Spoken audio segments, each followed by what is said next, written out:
May the peace of the Lord be with you.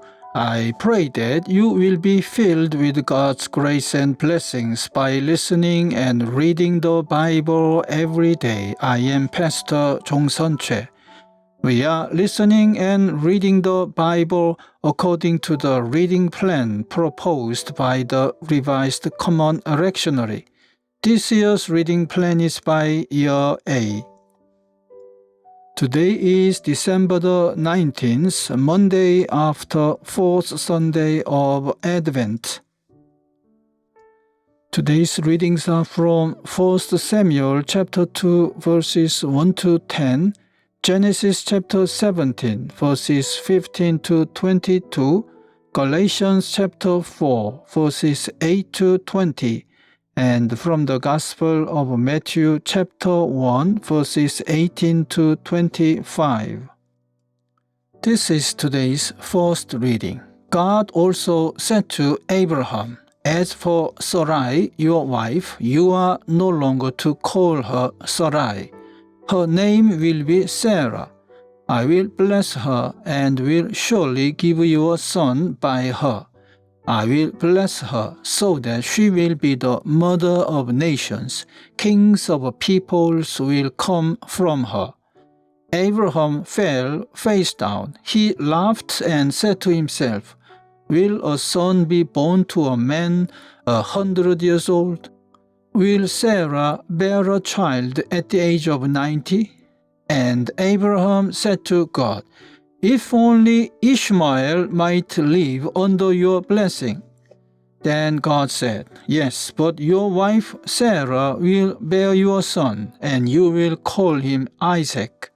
I will establish my covenant with him as an everlasting covenant for his descendants after him. And as for Ishmael, I have heard you. I will surely bless him.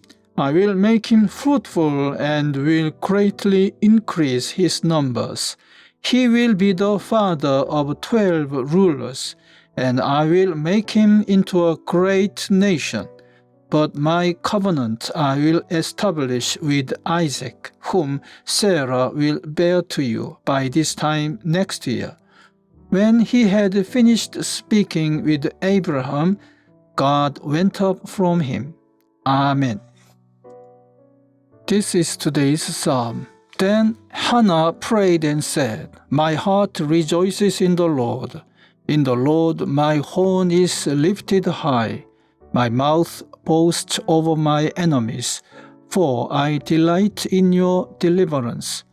There is no one holy like the Lord. There is no one besides you. There is no rock like our God. Do not keep talking so proudly, or let your mouth speak such arrogance, for the Lord is a God who knows, and by him deeds are weighed.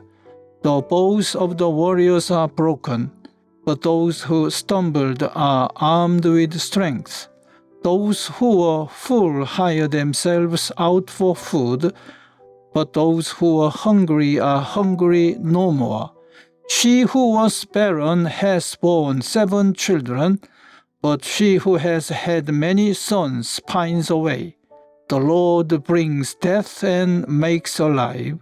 He brings down to the grave and raises up. The Lord sends poverty and wealth. He humbles and he exalts. He raises the poor from the dust and lifts the needy from the ash heap. He seats them with princes and has them inherit the throne of honor. For the foundations of the earth are the Lord's. On them he has set the world. He will guard the feet of his faithful servants, but the wicked will be silenced in the place of darkness. It is not by strength that one prevails.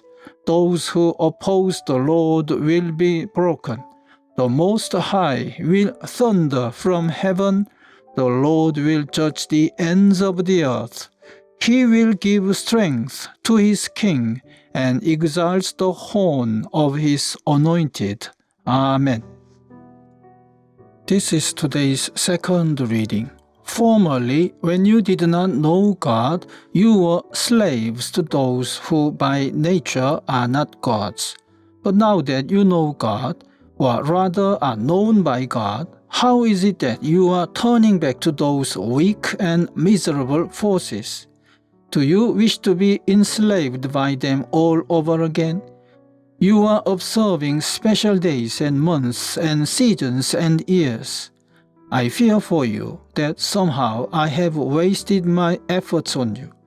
I plead with you, brothers and sisters, become like me, for I became like you. You did me no wrong. As you know, it was because of an illness that I first preached the gospel to you. And even though my illness was a trial to you, you did not treat me with contempt or scorn. Instead, you welcomed me as if I were an angel of God, as if I were Christ Jesus himself. Where then is your blessing of me now? I can testify that if you could have done so, you would have torn out your eyes and given them to me. Have I now become your enemy by telling you the truth? Those people are jealous to win you over, but for no good. What they want is to alienate you from us, so that you may have zeal for them. It is fine to be jealous, provided the purpose is good, and to be so always, not just when I am with you. My dear children, for whom I am again in the pains of childbirth until Christ is formed in you. How I wish I could be with you now and change my tone, because I am perplexed about you. Amen. This is the Gospel reading for the fourth Sunday of Advent. This is how the birth of Jesus the Messiah came about. His mother Mary was pledged to be married to Joseph, but before they came together, she was found to be pregnant through the Holy Spirit. Because Joseph, her husband, was faithful to the law and yet did not want to expose her to public disgrace, he had in mind to divorce her quietly. But after he had considered this, an angel of the Lord appeared to him in a dream and said, "Joseph, son of David, do not be afraid to take Mary home as your wife, because what is conceived in her is from the Holy Spirit. She will give birth to a son, and you are to give him the name Jesus, because he will save his people from their sins." All this took place to fulfill what the Lord had said through the prophet. The virgin will conceive and give birth to a son, and they will call him Emmanuel, which means God with us. When Joseph woke up, he did what the angel of the Lord had commanded him and took Mary home as his wife. But he did not consummate their marriage until she gave birth to a son, and he gave him the name Jesus. Amen. This is the word of God for today. Thanks be to God. The Lord bless you and keep you. The Lord make his face shine upon you and be gracious to you. The Lord turn his face towards you and give you peace. Amen.